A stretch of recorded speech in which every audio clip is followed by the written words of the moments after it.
வணக்கம் குரு ஜோதிடம் சேனல் நேயர்களே, நான் உங்கள் அன்பான சயின்டிபிக் வேதிக் அஸ்ட்ராலஜர் அஸ்ட்ரோரெட்டி பேசுகிறேன்.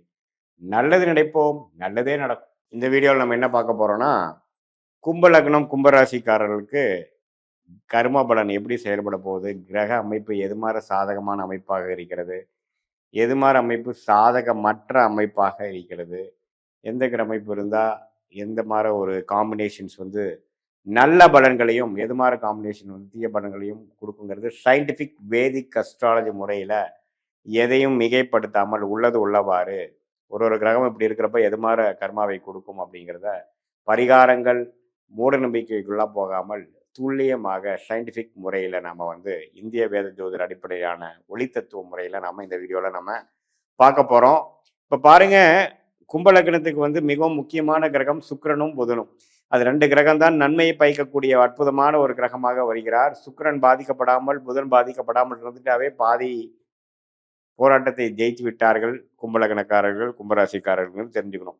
ஸோ சுக்கிரன் வந்து மீனத்தில் உச்சம் பெறுகிறார். அதே சமயத்தில் குருவின் பார்வை பெறும் பொழுது அற்புதம். சனியின் பார்வை பெறாமல் ராகுவோட சேராமல் குரு பௌர்ணமி சந்திரனின் பார்வை புதனோட சேர்ந்திருக்கிறது அருமையான கர்ம பலனை கொடுக்கும். அதே மாதிரி புதன்கிற கிரகம் வந்து அடுத்தபடியாக ராஜோகாதிபதியாக வந்து அவர் குருவின் பார்வை பெற்று பௌர்ணமி சந்திரனின் பார்வை பெற்று சுக்கிரனோட சேர்ந்திருக்கும் பொழுது அருமையான அமைப்பை கொடுக்கும். ஆனால் அவர் சனியோட சேர்ந்து ராகுவோட சேரும் பொழுது மிகவும் தவறான ஒரு அமைப்பாகவும் நிறைய வாய்ப்புகள் வாழ்க்கையில் இருந்தாலும் சிலதெல்லாம் செயல்படுத்த முடியலைங்கிற மாதிரி ஒரு அவதூறான ஒரு ஒரு அவயோகத்தை கொடுக்கக்கூடிய அமைப்புகள் இருக்கு. ஸோ அதனால இந்த புதன்கிற கிரகம் எப்படி இருக்குது உங்கள் ஜாதகத்தில் நம்ம முக்கியமாக பார்க்கணும். காம்பினேஷன்ஸ் எப்படி எந்த பிளானட்டோட சேர்ந்துருக்கு அப்படிங்கிறதெல்லாம் நீங்கள் வந்து சரியாக பார்த்து தான் முடிவு பண்ணணும். அதே மாதிரி ஒரு ஒரு கிரகமும் எது மாதிரி காம்பினேஷன் இருக்குது. சூரியனும் சனியும் சேருவது சரியில்லை. பிதிருக்காரகனாகிய அப்பாவுக்கு சூரியன் சேருவது சனியோட சேருவது நல்லதில்லை. ஜாதகருக்கும் அப்பாவுக்கும் சில தோஷத்தை கொடுப்பார். சனி உங்களோட ஜாதகத்தில் ராசி அதிபதியாக வரனால உங்களுடைய உங்களோட உடல் சம்மந்தப்பட்ட விஷயத்தை பாதிப்பு கொடுக்கக்கூடிய அமைப்புகள்லாம் இருக்குது.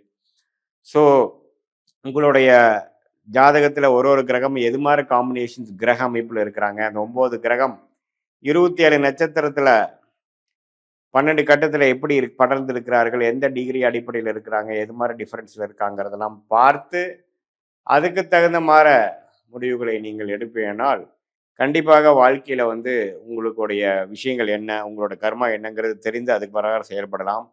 அதே மாதிரி கும்ப லக்னம் கும்பராசிக்கு ஆகாத கிரகம் என்று சொல்லப்படுகிறது சந்திரன்.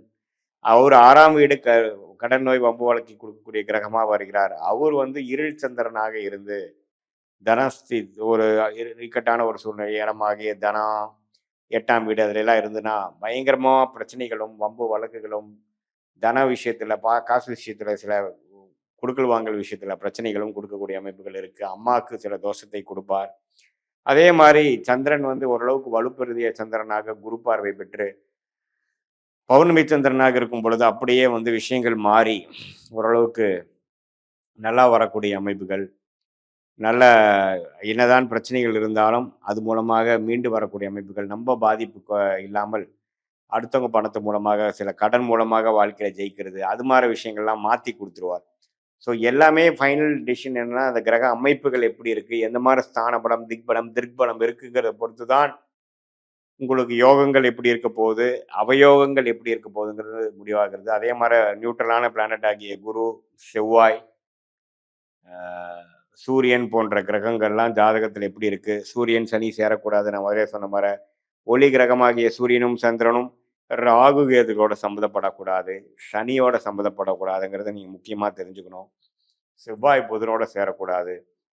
இது மாதிரி காம்பினேஷன்ஸ்லாம் வந்து நீங்கள் ஜாதகத்தில் எப்படி இருக்குது, அது எந்த ஆதிபத்தியத்தை அஃபெக்ட் ஆகுங்கிறதெல்லாம் நம்ம வந்து கண்டிப்பாக பார்த்து அதுக்கு தகுந்த மாதிரி நம்மளுடைய வாழ்க்கை திட்டங்கள், வாழ்க்கையில் இருக்கக்கூடிய சாய்ஸஸ், டைம்லைன்ஸ் எல்லாம் சயின்டிஃபிக் வேதிக் அஸ்ட்ராலஜி முறையில் எதையும் மிகைப்படுத்தாமல் உள்ளது உள்ளவாறு நம்மளால் பார்த்து நம்ம பிறந்த தேதி, பிறந்த நேரம், பிறந்து உரை வைத்து உங்கள் ஜாதகத்தை போட்டு அதில் வரக்கூடிய தசாபக்திகள் என்ன, உங்களுடைய கும்பலக்னம் கும்பராசிக்கு தகுந்த அமைப்புகள் எப்படி இருக்குது, அதெல்லாம் பார்த்து ஒரு ஒரு கிரகமும் இருக்கக்கூடிய தன்மை, அந்த 9 கிரகம் 12 கிரகத்தில் எப்படி படர்ந்திருக்கிறார்கள், எந்த டிகிரியில் சேர்ந்திருக்கிறார்கள், யார் யாரை பார்க்குறாங்கிற பொறுத்து நம்ம கர்ம வினைகள் எப்படி இருக்குது, நம்மளுடைய பாவக அமைப்புகள் எப்படி இருக்குது, வெளிநாடு விஷயங்கள் எப்படி இருக்குது, உள்நாட்டு விஷயங்கள் எப்படி இருக்குது, அரசு உத்தியோகங்கள் எப்படி இருக்குதுங்கிற மாதிரி ஒரு ஒரு விஷயமும் நம்ம தெரிந்து கொண்டு வாழ்க்கையில் அடுத்தடுத்து வரக்கூடிய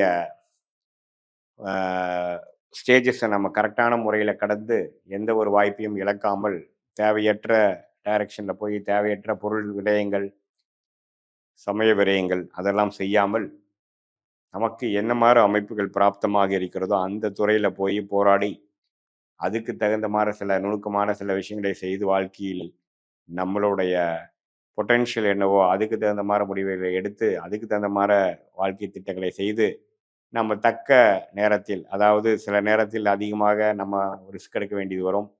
சில நேரத்தில் அதெல்லாம் பண்ணுறது அவ்வளோ சரி வராது. எந்த நேரத்தில் எப்படி பண்ணலாங்கிறத உங்களுடைய சார்ட், உங்களுடைய ஜாதகம் சயின்டிஃபிக் வேதிக் அஸ்ட்ராலஜி முறையில் எப்படி சொல்லுது, அது வந்து எப்படி ஒரு ட்ராவல் பண்ணுற ஒரு கூகுள் மேப் வந்து எல்லாத்தையுமே கொஞ்சம் பிளானிங்க்கு யூஸ் ஆகுதோ அதே மாதிரி நம்மளுடைய சயின்டிஃபிக் வேதிக் அஸ்ட்ராலஜி எதையும் மிகைப்படுத்தாமல் பரிகாரங்கள் அது மாதிரி விஷயத்துக்கெல்லாம் போகாமல் உள்ளது உள்ளவாறு அருமையாக நம்ம தெரிந்து கொண்டு அது பிரகாரம் உங்களுடைய வேலை, கல்யாணம், குழந்தை, உடல்நலம், பொருளாதார முடிவுகள், சொத்து வாங்குதல், தாயார், பெற்றோர்கள் எல்லா விஷயங்களும் எப்படி இருக்குது, எது மாதிரி விஷயங்கள் நம்ம எடுக்கலாம் அப்படிங்கிறதை எல்லா ஹோலிஸ்டிக்காக நம்ம பார்க்கும் பொழுது அதன் பிரகாரம் நம்மளுடைய past, present, future, short term, long term விஷயங்கள்லாம் எப்படி பேன் அவுட் ஆகுது, நம்ம அது இப்போ எந்த ஸ்டேஜில் நம்ம இருக்கோம் அப்படிங்கிறதெல்லாம் தெரிந்து கொண்டு அதுக்கு தகுந்த மாதிரி வாழ்க்கை முடிவுகளை நம்ம எடுத்து வாழ்க்கையில் படிப்படியாக நம்ம முன்னேற முடியும் என்று